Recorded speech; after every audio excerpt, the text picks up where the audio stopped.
بسم اللہ الرحمن الرحیم۔ 11ویں جماعت سرمایہ اردو۔ آج کا سبق ادیب کی عزت، مصنف ہیں پریم چند۔ ادیب کی عزت دراصل پریم چند کا لکھا ایک افسانہ ہے۔ اردو زبان و ادب میں ہم پریم چند کو ایک افسانہ نگار کے طور پر جانتے ہیں، اور پریم چند ہی وہ پہلے افسانہ نگار تھے جنہوں نے اردو زبان و ادب میں افسانے کی صنف کا اضافہ کیا۔ تو آئیے ان کے لکھے افسانے ادیب کی عزت کا مطالعہ کرتے ہیں۔ صبح کے وقت حضرت قمر نے 20 دفعہ ابالی ہوئی چائے کا پیالہ تیار کیا اور بغیر چینی اور دودھ کے پی گئے۔ یہی ان کا ناشتہ تھا۔ دودھ اور چینی ان کے نزدیک ضروریات زندگی میں نہ تھیں۔ گھر میں گئے ضرور کہ بیوی کو جگا کر پیسے مانگیں، پر اسے پھٹے میلے لحاف میں سوتے دیکھ کر جگانے کو جی نہ چاہا۔ سوچا شاید مارے سردی کے رات بھر نیند نہ آئی ہوگی، اس وقت جا کر آنکھ لگی ہے۔ کچی نیند جگا دینا مناسب نہ تھا۔ چپکے سے لوٹ گئے۔ چائے پی کر انہوں نے قلم دوات سنبھالی اور وہ کتاب لکھنے میں محو ہو گئے جو ان کے خیال میں اس صدی کی بہترین تصنیف ہوگی، جس کی اشاعت ان کو خیر گمنامی سے نکال کر شہرت اور ناموری کے آسمان پر پہنچا دے گی۔ آدھ گھنٹہ کے بعد بیوی آنکھیں ملتے ہوئے آ کر بولی، چائے پی چکے؟ قمر نے خوش ہو کر جواب دیا، ہاں پی چکا، بہت اچھی بنی تھی۔ مگر دودھ اور چینی کہاں سے لائے؟ آج کل سادہ چائے اچھی معلوم ہوتی ہے، دودھ اور چینی ملانے سے چائے کا ذائقہ بگڑ جاتا ہے۔ ڈاکٹروں کی بھی یہی رائے ہے۔ یورپ میں تو دودھ کا بالکل رواج نہیں، یہ تو ہمارے ہاں کے رئیسوں کی ذات ہے۔ نہ جانے آپ کو پھیکی چائے کیوں کر اچھی معلوم ہوتی ہے۔ مجھے جگہ کیوں نہ لیا، پیسے رکھے تھے۔ قمر نے جواب نہ دیا اور پھر لکھنے لگے۔ جوانی ہی میں انہیں یہ بیماری لگ گئی تھی اور آج 20 سال سے وہ اسے پالے ہوئے تھے۔ اس بے نیازی کی شان سے جو ادیبوں کی امتیازی صفت ہے، انہوں نے کسب معاش کے کسی اور ذریعہ کی طرف توجہ نہ کی۔ اس بیماری میں جسم گھل گیا، صحت گھل گئی اور 40 سال کی عمر ہی میں بڑھاپے نے آ کر گھیر لیا۔ مگر یہ مرض لا علاج ہے۔ طلوع آفتاب سے آدھی رات تک یہ ادب کا پجاری دنیا و مافیہ سے بے خبر فکر سخن میں غرق رہتا۔ اب انہیں یہ شبہ ہونے لگا تھا کہ میرے مضامین میں کوئی خوبی، کوئی معنی ہی نہیں، اور یہ انکشاف پر درجہ غایت ہمت شکن تھا۔ یہ عمر عزیز یوں تلف ہو گئی، یہ تسکین بھی نہیں کہ دنیا نے نہ قدری کی ہو، مگر ان کا کارنامہ حیات حقیر نہیں۔ ضروریات زندگی گھٹتے گھٹتے زہد کی حدود کو بھی پار کر چکی تھیں۔ اگر کوئی تسکین تھی تو محض یہ کہ ان کی رفیقہ حیات ترک و ایثار میں ان سے بھی بڑی ہوئی تھی۔ سکینہ اس تباہ حالی میں بھی مطمئن تھی۔ قمر کو دنیا سے شکایت ہو، مگر سکینہ ہمیشہ اس کی دلجوئی کرتی رہتی تھی۔ اپنے نصیبوں کو رونا تو دور کی بات تھی، اس نے کبھی ماتھے پر بل بھی نہ آنے دیا۔ سکینہ نے چائے کا پیالہ سمیٹتے ہوئے کہا، تو جا کر گھنٹہ آدھ گھنٹہ کہیں گھوم پھر کیوں نہیں آتے؟ تو جا کر گھنٹہ آدھ گھنٹہ کہیں گھوم پھر کیوں نہیں آتے؟ جب معلوم ہو گیا کہ جان دے کر کام کرنے سے بھی کوئی نتیجہ نہیں تو بیکار کیوں سر کھپاتے ہو؟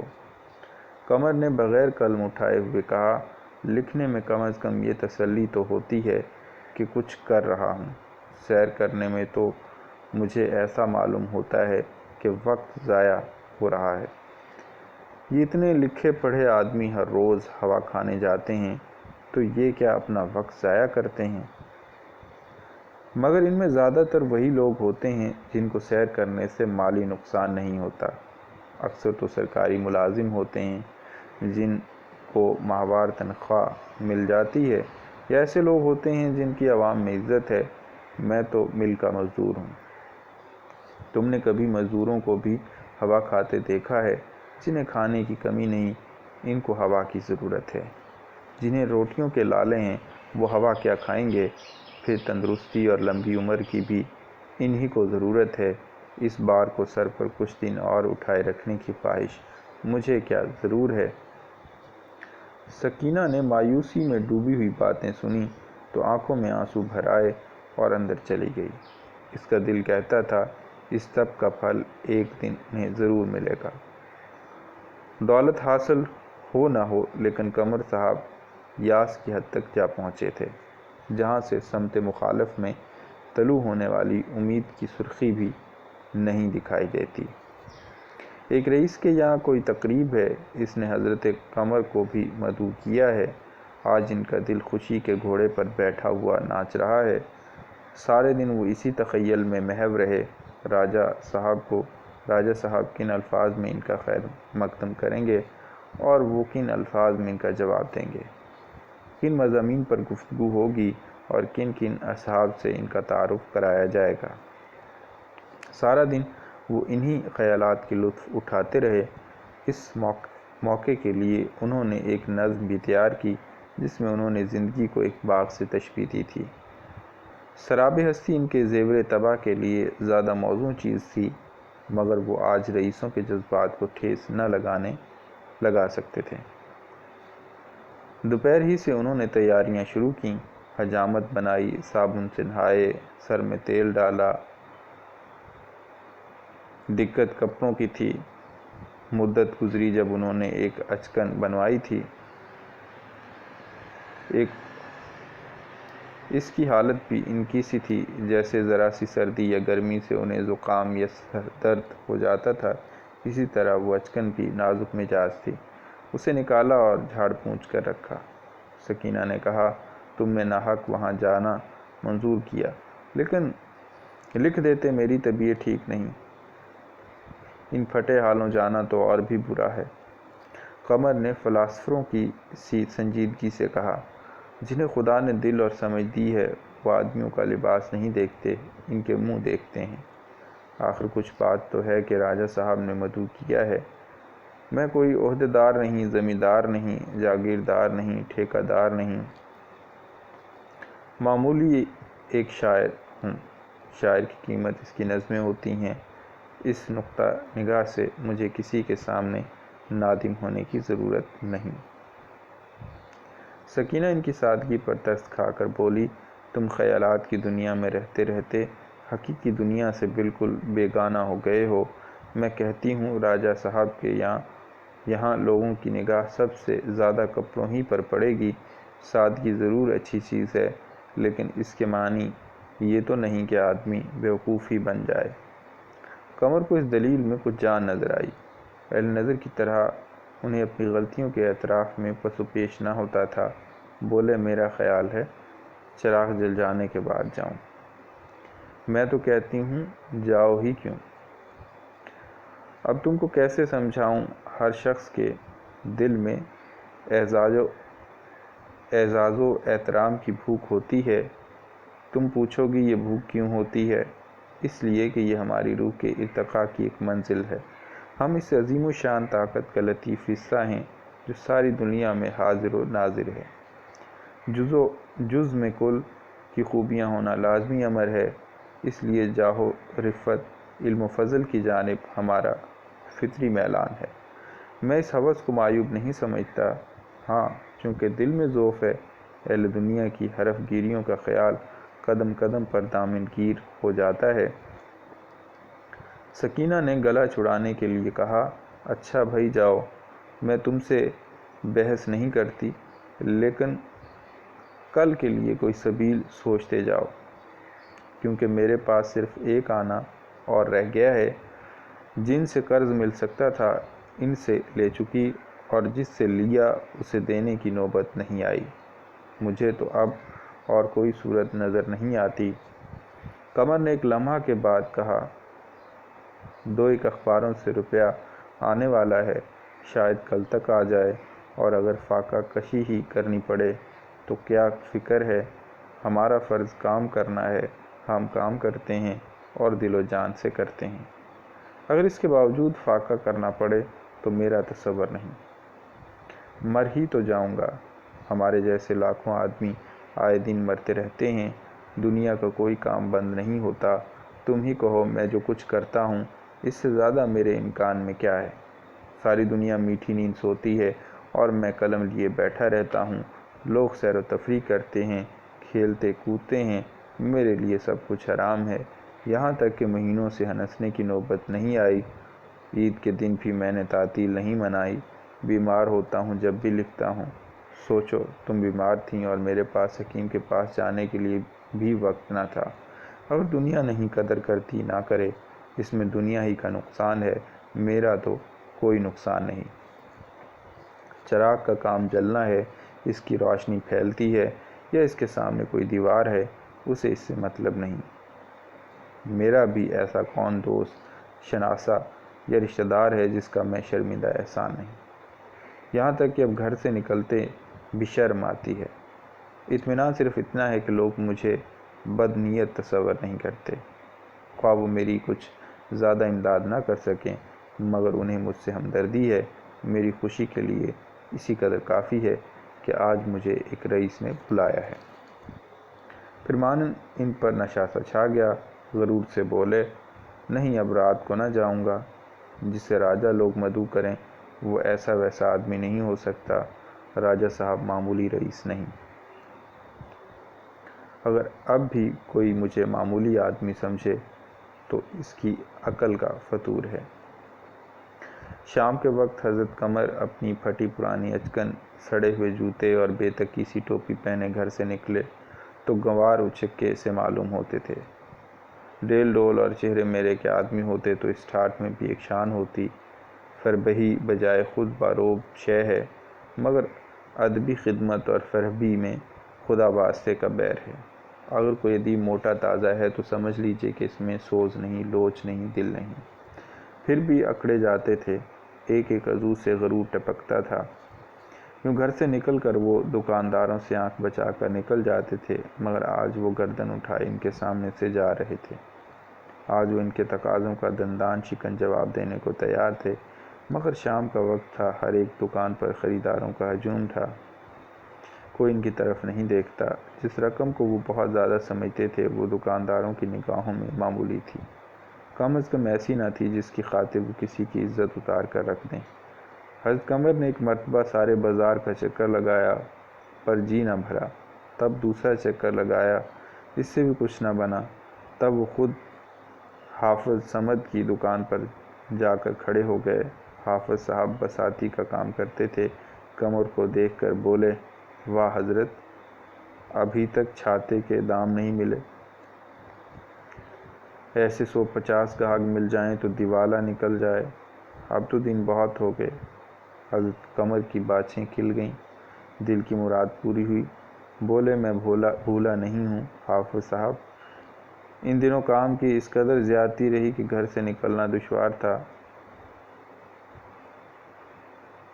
روپیہ تو ہاتھ نہیں آتا، پر آپ کی دعا سے قدر شناسوں کی کمی نہیں، 2-4 آدمی گھیرے ہی رہتے ہیں۔ زندگی وبال ہے۔ اس وقت بھی راجہ صاحب، اجی وہی جو نکڑ والے بنگلے میں رہتے ہیں، انہی کے یہاں جا رہا ہوں۔ روز کوئی نہ کوئی ایسا ہی موقع آتا رہتا ہے۔ حافظ صاحب مروب ہو گئے۔ اچھا، آپ راجہ صاحب کے ہاں تشریف لے جا رہے ہیں، ٹھیک ہے، آپ جیسے باکمالوں کی قدر رئیس ہی کر سکتے ہیں، اور کون کرے گا۔ اگر کوئی موقع ہاتھ آئے تو غریب کو بھول نہ جائیے گا۔ راجہ صاحب کی اگر ادھر نگاہ ہو جائے تو پھر کیا پوچھنا، ایک پورا بسات خانہ تو انہی کے لیے درکار ہے۔ 2.5-3 لاکھ سالانہ کی آمدنی ہے۔ قمر صاحب کو 2.5-3 لاکھ کی آمدنی حقیر سی معلوم ہوئی۔ زبانی جمع خرچ ہے تو 20 لاکھ کہنے میں کیا حرج ہے؟ بولے ان کی آمدنی 10 لاکھ سے کم نہیں۔ ایک صاحب کا اندازہ تو 20 لاکھ کا ہے۔ مکان ہے، دکانیں ہیں، ٹھیکہ ہے، امانتی روپے ہیں، اور سب سے بڑی بات یہ ہے کہ سرکار بہادر کی نگاہ ہے۔ حافظ نے بڑے عجز سے کہا، یہ دکان آپ کی ہے جناب، بس اتنی ہی عرض ہے۔ اے مرادی، ذرا وہ پیسے کے اچھے پان تو 2 پیسے کے اچھے پان تو بنوا لا آپ کے لیے۔ آئیے 2 منٹ بیٹھیے، کوئی چیز دکھاؤں گا آپ سے، تو گھر کا معاملہ ہے۔ قمر نے پان کھاتے ہوئے کہا، اس وقت تو معاف رکھیے، وہاں دیر ہو گئی، پھر کبھی حاضر ہوں گا۔ یہاں سے اٹھ کر وہ ایک کپڑے والے کی دکان پر رکے۔ انہیں دیکھ کر آنکھیں اٹھائیں۔ بیچارہ ان کے نام کو رو بیٹھا تھا، سوچتا تھا شاید کہیں چلے گئے۔ سمجھا روپے دینے آئے ہیں۔ بولا، بھائی آپ نے بہت دن سے درشن ہی نہیں دیے، کئی بار رکا بھیجا، مگر آدمی کو آپ کے مکان کا پتہ نہ تھا۔ منشی جی، ذرا دیکھو تو آپ کے نام کیا نکلتا ہے۔ قمر کی روح تقاضوں سے کانپتی تھی، لیکن آج اس طرح بے فکر کھڑے تھے جیسے کوئی آہنی خود پہن لیا ہو جس پر کوئی ہتھیار کارگر نہیں ہوتا۔ بولے، ذرا راجہ صاحب کے یہاں ہوا ہوں تو بے فکر ہو کر بیٹھوں، اس وقت نہیں، جلدی میں ہوں۔ راجہ صاحب پر کئی 100 روپے نکلتے تھے، پھر بھی ان کا دامن نہ چھوڑتا تھا، 1 کے 3 وصول کرتا۔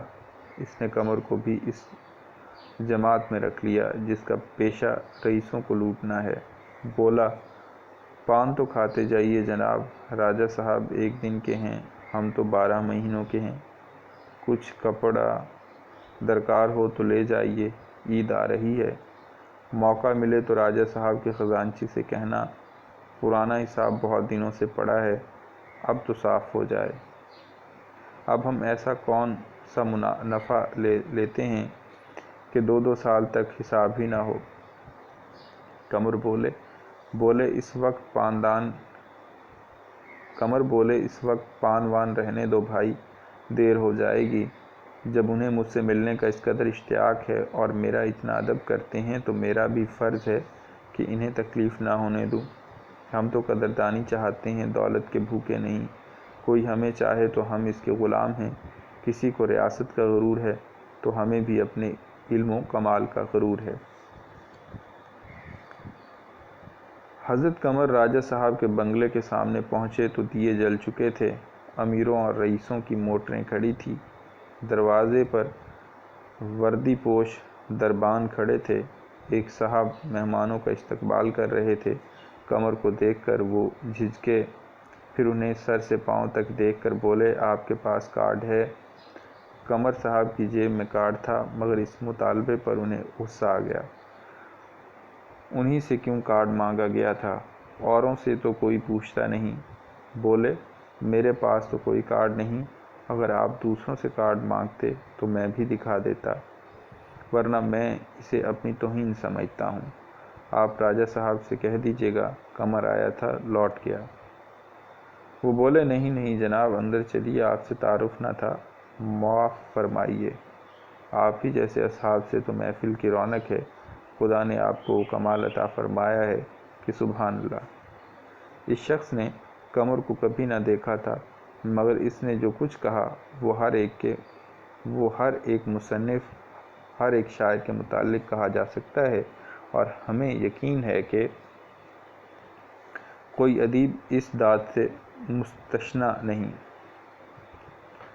قمر اندر پہنچے تو دیکھا کہ بارہ دری کے سامنے وسیع اور آراستہ احاطے میں بجلی کے لیمپ روشن ہیں۔ وسط میں ایک حوض ہے اور حوض میں سنگ مرمر کی ایک پری کے سر پر فوارہ۔ فوارے کی فواریں رنگین لیمپوں سے رنگین ہو کر ایسی معلوم ہوتی تھیں جیسے قوس قزح پگھل کر رس رہا ہو۔ حوض کے چاروں طرف میزیں لگی تھیں، میزوں پر سفید پوش، ان پر خوبصورت گلدستے قمر کو دیکھتے ہی راجہ صاحب نے خیر مقدم کیا۔ آئیے آئیے، اب کہ آپ کی نظم دیکھ کر تو دل خوش ہو گیا۔ مجھے معلوم نہ تھا اس شہر میں آپ جیسے رتن بھی چھپے ہوئے ہیں۔ پھر بیٹھے ہوئے احباب سے ان کا تعارف کرانے لگے۔ آپ نے حضرت قمر کا نام تو سنا ہوگا، وہ آپ ہی ہیں۔ کیا شیرینی ہے، کیا جدت ہے، کیا تخیل ہے، کیا روانی ہے، کیا ندرت ہے کہ واہ، میرا دل تو آپ کی چیزیں پڑھ کر ناچنے لگتا ہے۔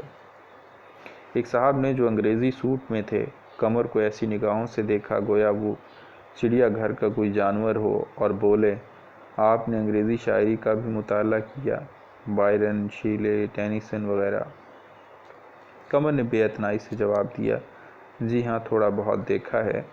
آپ ان استادان فن کی کتابوں میں سے کسی کا ترجمہ کر دیں تو آپ اپنی زبان کی بڑی خدمت کریں۔ قمر اپنے آپ کو بائرن، شیلے سے جو بھر کم نہ سمجھتے تھے، بولے، ہمارے یہاں روحانیت کا بھی اتنا فقدان نہیں ہوا کہ مغربی شاعروں سے بھیک مانگیں۔ میرا خیال ہے کم از کم اس مضمون میں ہم اب بھی مغرب کو بہت کچھ سکھا سکتے ہیں۔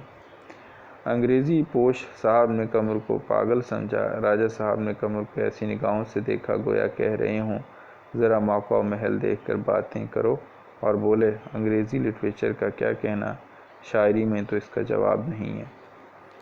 انگریزی پوش ہمارے شاعروں کو ابھی تک اتنا بھی معلوم نہیں کہ شاعری کے کیا معنی ہیں۔ وہ ابھی تک ہجر و وصال کو شاعری کا منتہائی مقصود سمجھے بیٹھے ہیں۔ قمر نے اینٹ کا جواب پتھر سے دیا، میرا خیال ہے آپ نے ہندوستانی شعراء کا کلام ابھی تک دیکھا ہی نہیں، اور اگر دیکھا ہے تو سمجھا نہیں۔ راجہ صاحب نے قمر کا منہ بند کرنے کا فیصلہ کر لیا۔ بولے، آپ کے مضامین انگریزی اخبارات میں چھپتے ہیں اور لوگ انہیں بڑے شوق سے پڑھتے ہیں۔ اس کے معنی یہ ہیں کہ اب آپ زیادہ نہ بہکیے۔ ایک اور صاحب آئے۔ راجہ صاحب نے طباق سے ان کا بھی استقبال کیا۔ آئیے ڈاکٹر، مزاج تو اچھے ہیں۔ راجہ صاحب نے قمر کا تعارف کرایا، آپ حضرت قمر شاعر ہیں۔ راجہ صاحب نے خاص انداز سے کہا، اچھا آپ شاعر ہیں، اور بغیر کچھ کہے سنے آگے بڑھ گئے۔ یہ تماشا کئی مرتبہ ہوا اور ہر بار قمر کو یہی داد ملی، اچھا آپ شاعر ہیں۔ یہ الفاظ ہر مرتبہ قمر کے دل پر نیا صدمہ پہنچاتے تھے۔ ان کا باطنی مفہوم قمر سے چھپا نہ تھا۔ عام فہم الفاظ میں مطلب تھا، تم اپنے خیالی پلاؤ پکاتے ہو پکاؤ، یہاں تمہارا کیا کام، تمہارا اتنا حوصلہ کہ اس محفل میں چلے آؤ۔ قمر اپنے اوپر جھنجھلا رہے تھے۔ دعوتی کارڈ آ کر وہ پھولے نہ سمائے تھے، لیکن یہاں آ کر ان کی جس قدر تذلیل ہوئی، اس کو دیکھ کر اپنا اطمینان کا جھونپڑا جنت سے کم نہ تھا۔ انہوں نے اپنے آپ کو تان کی، تمہارے جیسے عزت کے ہوس مندوں کی یہی سزا ہے۔ اب تو آنکھیں کھلیں کہ تم کتنی عزت کے مستحق ہو۔ تم خود اس غرض مند دنیا میں کسی کے کام نہیں آ سکتے۔ وکیل تمہارا احترام کیوں کریں، تم ان کے موکل نہیں ہو سکتے۔ ڈاکٹر حکیم تمہاری طرف کیوں دیکھیں، انہیں بغیر فیس کے گھر آنے کی ضرورت نہیں۔ تم لکھنے کے لیے بنے ہو، لکھتے جاؤ، اس دنیا میں تمہارا اور کوئی مصرف نہیں۔ یکایک لوگوں میں ہلچل مچ گئی۔ آج کا جلسہ جن صاحب کے اعزاز میں تھا، وہ یورپ سے کوئی بڑی ڈگری لے کر آئے تھے۔ راجہ صاحب نے لپک کر ان سے ہاتھ ملایا اور قمر سے بولے، آپ اپنی نظم تو لائے ہوں گے؟ قمر نے جواب دیا، میں نے کوئی نظم تیار نہیں کی۔ سچ، اب تو آپ نے غضب ہی کر ڈالا۔ ارے بھلے آدمی، تو اب ہی بیٹھ کر کوئی چیز لکھ لو۔ سچ، اب تو آپ نے غضب ہی کر ڈالا۔ ارے بھلے آدمی، تو اب ہی بیٹھ کر کوئی چیز لکھ لو، دو چار شعر ہی ہو جائیں۔ ایسے موقع پر نظم کا پڑھا جانا لازمی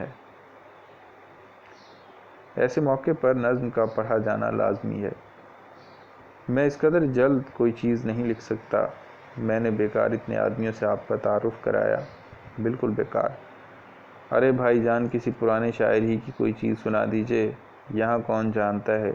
جی نہیں، معاف فرمائیے، میں بھاٹ یا میراثی نہیں ہوں۔ یہ کہتے کہتے حضرت قمر وہاں سے چل دیے۔